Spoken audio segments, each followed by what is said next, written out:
Tonga ngiga maka dan ke dia sekembaran buajah. Ini adalah ya cerita, cerita. Narekomelo ke matangar tujuh naga mata maka dah ya manusia itu melahirkan manusia. Manusia itu melahirkan manusia. Dia gagang kena rampai hadis, dia gagang kena rampai ayayana fong Allah Subhanahu wa taala. Kemudian ia rosimata yang kelingai cerita mi.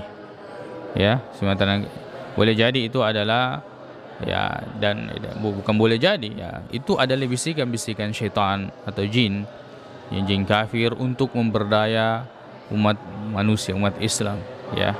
Nah sebagai ia masalah masyhur ogie orang Bugis yang banyak meyakini masalah ini, ada pun yang di luar itu tidak ada ya, atau sedikit kita dapatkan hal-hal yang seperti ini. Itu adalah cerita, dan tinggalkan cerita-cerita yang ya seperti ini, karena ini dapat berakibat dan memang selalu masuk kepada hal-hal yang diharamkan, yang paling diharamkan oleh Allah, yaitu mapaduah dari komala salah asani kanina yakini maka ada kembaran nah dan seterusnya.